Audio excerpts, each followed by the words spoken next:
Bienvenue dans ce premier jour de 14 jours pour booster ton énergie. Je suis très heureuse de te retrouver ici. Je suis au taquet et j'espère que toi, tu l'es aussi.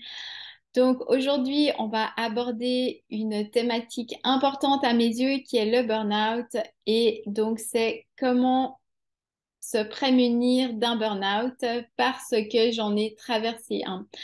Avant de te raconter mon histoire, je vais t'expliquer un petit peu l'organisation. Donc, je vais mettre en ligne un exercice tous les 2 jours. Donc, ouais, un jour sur deux en fait. Un jour sur deux, je vais te mettre en ligne de la théorie, un module en fait avec des exercices pratiques à mettre en place. Ce qui veut dire que tu auras chaque fois 2 jours en fait pour expérimenter ces exercices-là et voir eh bien voilà comment tu te sens et voilà et lequel est bénéfique pour toi. Donc, en effet, donc j'ai vécu un burn-out. C'était suite à l'arrivée de ma fille, à un travail à temps partiel et puis en parallèle avec des tentatives infructueuses d'ouvrir un cabinet de soins, de thérapie, voilà, de massage et de thérapie, etc. Donc j'ai à plusieurs reprises loué des locaux. Ça n'a malheureusement pas marché et ça crée beaucoup, ça m'a vraiment beaucoup créé de stress parce que ça me demandait vraiment de sortir de ma zone de confort et que voilà et que malgré le fait que je sors de ma zone de confort, j'avais vraiment beaucoup de mal à démarrer cette activité-là. Et donc en parallèle, je m'occupais de ma fille et j'avais un travail à temps partiel pour mettre du beurre dans les épinards. Et c'est tout ça combiné, surtout, je pense, qui était vraiment déclencheur, c'est le fait de ne pas réussir à décoller mon entreprise de bien-être. Eh bien, tout ça m'a amené à vivre un burn-out. Et donc, qu'est-ce que le burn-out?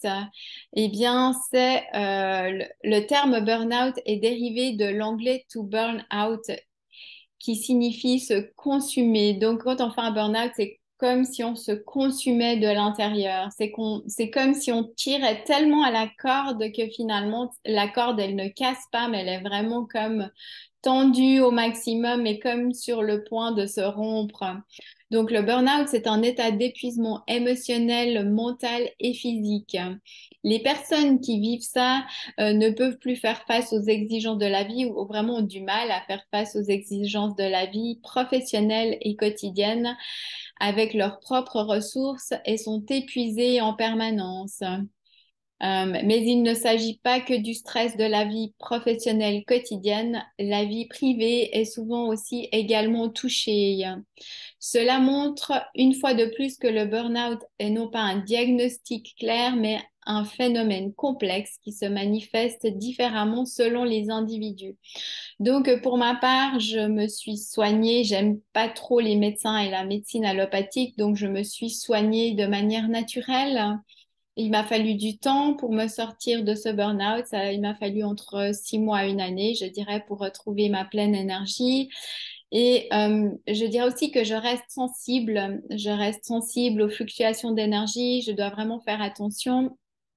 Je peux facilement retrouver cet état d'épuisement, mais c'est vraiment en m'écoutant, en étant attentive à mon énergie et puis en agissant en prévention dès que je sens les premiers symptômes, eh bien je fais quelque chose en fait de sorte à ce que ça ne m'arrive plus. Donc, quels sont les symptômes physiques d'un burn-out? Voilà, comme ça, tu vas pouvoir aussi reconnaître si tu commences à cumuler plusieurs de ces symptômes, eh bien, voilà, c'est le signe qu'il va falloir faire vraiment attention à ton énergie. Donc, les symptômes physiques sont des maux de tête, de la fatigue, des troubles du sommeil, des tensions dans le corps, des troubles gastro-intestinaux et des palpitations. Et tu vas aussi pouvoir vivre des symptômes psychiques qui sont une baisse de confiance en soi, une sorte de vide, un sentiment de vide intérieur, de la vulnérabilité accrue face aux déceptions et aux pertes, une baisse de la satisfaction au travail, une sensibilité accrue au stress, on va moins bien supporter le stress et ça peut conclure par une dépression. Qu'est-ce que je voulais te dire? Donc, Ben oui, c'est vraiment quelque chose que j'ai vécu, que j'ai réussi à surmonter. Il m'a fallu du temps.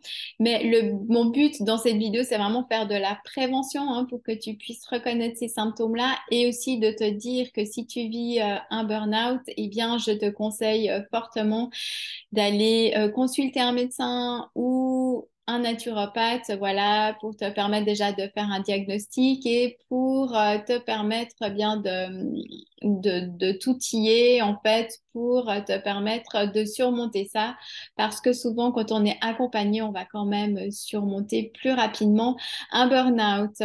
Donc, eh bien, pour prévenir hein, ce burn-out, je vais t'inviter à mettre en place durant ces 2 prochains jours une pratique que tu vas pouvoir choisir. Alors, je te propose 2 choses, soit c'est le sommeil ou soit c'est le bain de nature. Donc, le burn-out provient souvent d'un stress qu'on a vécu sur une durée prolongée. Je dirais qu'un stress sur une courte durée c'est pas si grave, ça va même des fois nous stimuler, mais un stress sur une durée prolongée va finalement finir par nous épuiser et notre corps n'arrivera plus à récupérer. Et donc le burn-out, c'est vraiment dû à ça, c'est dû à notre corps, en fait, à tout notre système nerveux en particulier qui n'arrive plus à récupérer. Et donc le sommeil, c'est vraiment un moyen pour notre corps de récupérer. Parfois, on néglige le sommeil on trouve ça pas si important ou on a d'autres choses plus urgentes à faire. Mais que voilà, si on veut garder une énergie élevée, si on veut garder un corps en bonne santé, le sommeil fait partie des ingrédients indispensables à mettre en place ou à prendre en compte. Mais justement, si on veut rester en bonne santé. Donc, si tu veux mettre en place l'exercice sommeil, ben, je t'invite à observer les heures de sommeil dont tu as besoin déjà pour être en forme. Moi, il me faut entre 8 et 10 heures de sommeil. Ça dépend si j'ai du retard ou pas. Ouais, 8 et 9 heures, voilà, et 10 heures des fois si j'ai des heures de sommeil à récupérer. Je t'invite aussi comment dire, à être attentive à tes conditions de sommeil, à ta chambre à coucher. Tu vois, tu peux aérer ta chambre avant d'aller au lit. Tu peux poser quelques gestes comme aérer ta chambre avant d'aller au lit.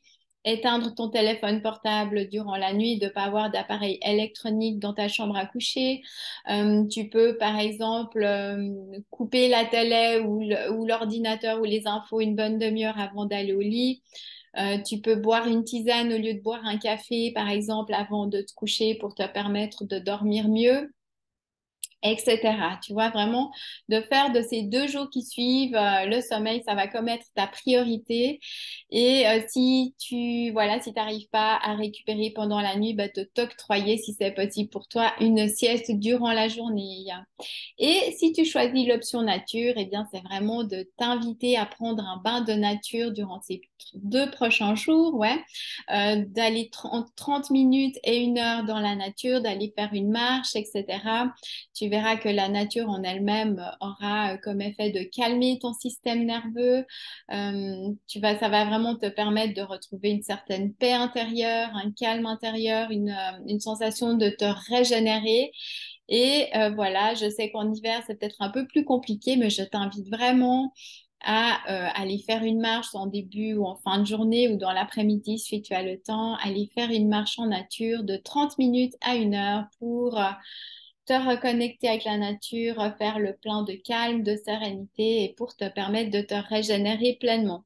Donc, tu auras compris que tu vas choisir une de ces 2 pratiques et que tu vas la mettre en pratique durant le jour 1 et le jour 2.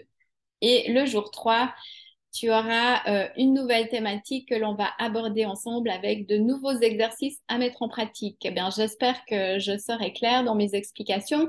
Si tu as des questions, n'hésite pas à les poser en dessous de cette vidéo. Donc, je te souhaite une excellente pratique et on se retrouve dans le jour 3 pour parler du stress.